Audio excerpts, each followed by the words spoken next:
Hello dear students, welcome back to my channel physics SPC. Electrostatic potential का एक question. Three concentric spherical shells मतलब hollow sphere have radii A B C, A less than B less than C, and have surface charge density sigma minus K sigma and plus K sigma respectively. If VA, VB and VC denote the potential of three cells, then for C equal to A plus B we have चार choice दे रखी है। Solution पहले तो एक diagram बनाते हैं कि एक आपका हॉलो स्फीयर ये है, ये स्फेरिकल सेल आपका ए है, ये दूसरा स्फेरिकल सेल बना लिया कॉन्सेंट्रिक, और ये तीसरा बना लिया। इसकी रेडियस ए, इसकी रेडियस बी और बाहर वाले की रेडियस सी। सी सबसे बड़ी है।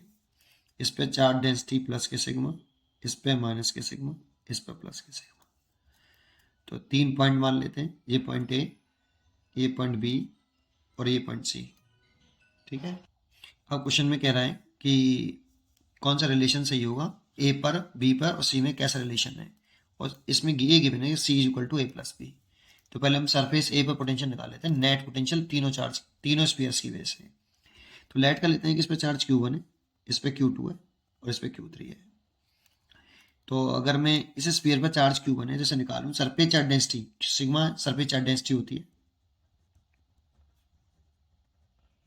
चार्ज डेंसिटी, और ये चार्ज अपॉन एरिया होता है, चार्ज अपॉन एरिया। तो पहले स्फीयर ए की बात करें, स्फीयर ए की, उस पर सरफेस चार्ज डेंसिटी सिग्मा है, चार्ज मैंने लेट किया है Q1, सरफेस एरिया हो गया 4πa²। तो यहाँ से Q1 निकले आया सिग्मा 4πa²। ऐसी स्फीयर बी की बात कर ले रहे हैं, इस पर surface charge density minus K sigma है, चार्ज Q2 लेट किया है, मैंने लेट किया है, एंड सरफेस एरिया इसका हो गया 4πb²। चार्ज Q2 हो गया माइनस के सिग्मा 4πb²। ऐसी स्फीयर सी की बात कर लें, plus K sigma, Q3 charge late किया है, सरफेस एरिया हो गया 4πc², एंड Q3 हो गया प्लस के सिग्मा 4πc²। अब net electric potential at surface A, sphere first के सरफेस ए पर पोटेंशियल निकालना है, net, that means V A. ये V1 प्लस ए V2 प्लस ए V3। इसे सेल 1 मान लेता हूँ, इसे सेल 2, इसे सेल 3। तो ये ड्यू टू सेल 1 है, ये सेल 2 है और ये सेल 3 है। सेल 1 की वजह से ए पॉइंट का पोटेंशियल V1, सेल 2 की वजह से ए पॉइंट का पोटेंशियल V2 और सेल सी की वजह से ए पॉइंट का पोटेंशियल V3। लिखें कि सेल 1 की वजह से पॉइंट ए पे निकालना है। तो देखो सेल 1 के लिए निकालना है पॉइंट ए पर, तो सेल 1 के लिए पॉइंट ए कहाँ है, सरफेस पर, और सरफेस को तो सेंटर से सरफेस तक की डिस्टेंस लिखते हैं। ठीक है। तो के चार्ज कितना है इसमें Q1 और डिस्टेंस आ गई ए प्लस। सेल बी की वजह से, ये सेल 2 की वजह से बी पॉइंट पोटेंशियल, ए पॉइंट पोटेंशियल निकालना, सॉरी, सेल 2 की वजह से ए पॉइंट का पोटेंशियल। सेल 2 के लिए पॉइंट ए कहाँ है, इनसाइड, और इनसाइड जब भी होता है और हॉलो स्फीयर है तो उस कंडीशन में जितना सरफेस पर होता है उतना ही इनसाइड एवरी पॉइंट पर होता है। तो सेल 2 के सरफेस पर जितना होगा उतना इनसाइड एवरी पॉइंट पर होगा, क्योंकि सेल 2 के लिए पॉइंट ए इनसाइड है और इनसाइड उधर सरफेस पर निकालते हैं। तो सरफेस में निकालें के Q2, सरफेस में निकालेंगे सेंटर से सरफेस तक की डिस्टेंस बी। सेल 2 के लिए सरफेस तक की डिस्टेंस बी है। सेल 3 की वजह से देखें तो सेल 3 के लिए भी पॉइंट ए कहाँ है, इनसाइड, और इनसाइड होता है सेल 3 के सरफेस में जो पोटेंशियल होगा उतना इनसाइड एवरी पॉइंट पर होगा। इसीलिए सेल 3 के सरफेस पे निकाल लें के Q3/C और सबकी वैल्यू पुट कर दें यहाँ। तो देखो पहले तो के कॉमन आ जाएगा, के की वैल्यू 1/4πε0 है, लिख लेता हूँ चलो, और Q1 की वैल्यू पुट कर देता हूँ। तो सिग्मा 4πa² अपॉन ए, और माइनस का sigma 4 pi B square upon B plus sigma 4 pi C square upon C. और इसमें से कॉमन आ गया, देखो क्या आपका 1/4 पाई एप्सिलॉन नॉट तो है ये, सिग्मा 4 पाई कॉमन ले लें, ए से ए मर गया, बी से बी मर गया और सी से सी मर गया, तो यहाँ बचा आपका ए माइनस बी प्लस के सी। और देखो यहाँ 4 पाई से 4 पाई मर गया, तो आया result sigma upon epsilon not. और देखो सी की वैल्यू हमें क्वेश्चन में गिवन है ए प्लस बी, तो सी बराबर ए प्लस बी यहाँ पे पुट कर दो आप सी की वैल्यू, तो A minus B and plus A plus B, तो बी से बी कैंसिल, देन रिजल्ट आ गया ए पॉइंट का पोटेंशियल आ गया sigma upon epsilon not 2a। ये रिजल्ट आया, ए पॉइंट का पोटेंशियल इतना आया। ठीक है, ऐसे ही अगर नेट पोटेंशियल में बी पॉइंट का निकालूं, बी पॉइंट का नेट पोटेंशियल फिर same to same v1 v2 v3, लेकिन अब बी पॉइंट पे निकालना है बेटा, बी पॉइंट पे निकालना है, ये सेल 1 के लिए, ये सेल 2 के लिए और ये सेल 3 के लिए। फिर सेम, तो मैं 1/4 पाई, चलो लिख लेता हूँ पहले, के सेल 1 के लिए बी पॉइंट कहाँ है, आउटसाइड है, सेल 1 के लिए बी पॉइंट कहाँ है, आउटसाइड है, तो सेंटर से आउटसाइड पॉइंट तक की डिस्टेंस लिखते हैं, आउटसाइड हो तो सेंटर से आउटसाइड पॉइंट तक की डिस्टेंस लिखो, सरफेस पर हो तो सेंटर से सरफेस वाले पॉइंट तक की डिस्टेंस लिखो, लेकिन इनसाइड हो तो जितना सरफेस पर उतना ही इनसाइड एवरी पॉइंट पर, बस 3 पॉइंट है डिस्टेंस लिखने के लिए। तो कितना लिखें, के Q1 ओवर आउटसाइड है इसीलिए सेंटर से आउटसाइड पॉइंट तक की डिस्टेंस, सेंटर से आउटसाइड पॉइंट तक की डिस्टेंस बी है, प्लस के Q2 सेकेंड स्फीयर के लिए बी पॉइंट कहाँ है, सरफेस पर, सरफेस पे तो सेंटर से सरफेस तक की डिस्टेंस बी। स्फीयर सी के लिए, थर्ड स्फीयर के लिए बी पॉइंट कहाँ है, क्योंकि नेट पोटेंशियल बी पे निकाल लेना बेटा, तो थर्ड स्फीयर के लिए बी पॉइंट कहाँ है, इनसाइड, इनसाइड सरफेस पे निकाल लो, सी के पे, सी के सरफेस पे निकाल लो, थर्ड स्फीयर के सरफेस पे निकाल लो, उतना ही इनसाइड होगा, इसलिए के Q3 ओवर सी।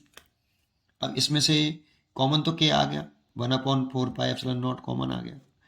जब हम Q1 की वैल्यू पुट करेंगे sigma 4 pi A square upon B, और माइनस का के तो कॉमन ले लिया है, sigma 4 pi B square upon B plus sigma 4 pi C square upon C, ऐसे। तो नेक्स्ट पेज पे करता हूँ, तो कितना हो जाएगा, देखो इसमें से सिग्मा 4 पाई तो कॉमन आ गया, तो कट गया, वो 4 पाई से 4 पाई कट गया, सिग्मा अपॉन एप्सिलॉन नॉट बचा, और यहाँ कॉमन आ गया ये, तो ए स्क्वेयर अपॉन बी बचा, और यहाँ माइनस का बी और प्लस का यहाँ सी। अगर मैं यहाँ पर मैं सी की वैल्यू पुट कर दूँ तो कितना आता है देखते हैं, sigma upon epsilon naught A square upon B minus का बी और सी की वैल्यू ए प्लस बी, तो बी से तो बी कैंसिल हो गया, तो ये आया sigma upon epsilon naught A square upon B and plus A, इतना बी पॉइंट का पोटेंशियल आया।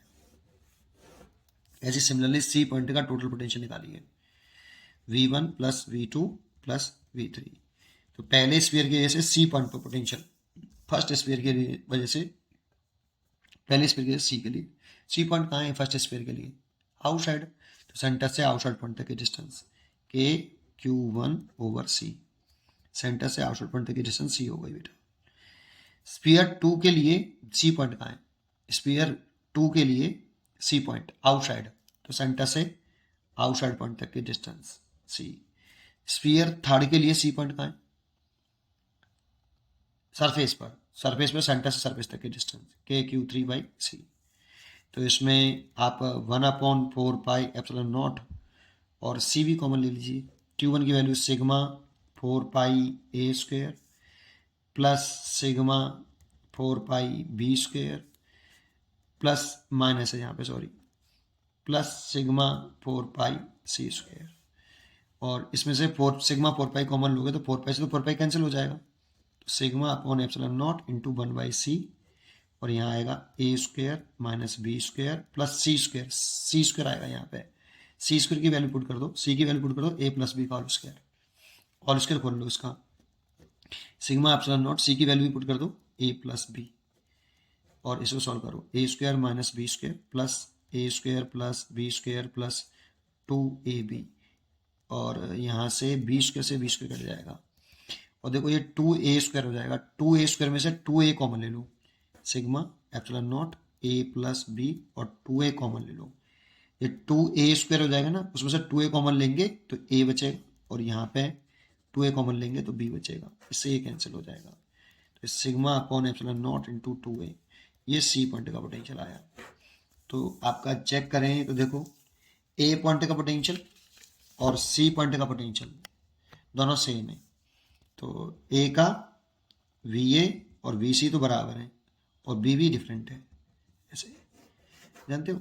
अगर थोड़ा सा कॉन्फिडेंस हो, ऐसा लगता है कि 10 मिनट की वीडियो कर दी, कैसे करेंगे, वहाँ पे इतना समय थोड़ी होगा, ऐसा लगता है, लेकिन ये देखो मेरा काम यहाँ समझाने का है, मैं ये नहीं लिखता डायरेक्ट, जानते हो मैं सीधे लिखता है इसको, जैसे मेरे को ए पॉइंट का पोटेंशियल लिख रहा होता तो मैं बोल थोड़ी रहा होता, डायरेक्ट लिख देता कि के Q1 ओवर ए और प्लस के Q2 ओवर बी प्लस के Q3 ओवर सी, ये लिखने के बाद मैं के तो कॉमन ले लेता, ठीक है, Q1 की वैल्यू मैं जब पुट करता तो मनी में सोच लेता, ए से एक कट जाएगा, सिग्मा 4 पाई बाहर आ जाएगा, काट कूट के ख़त्म कर देता स्पीडली।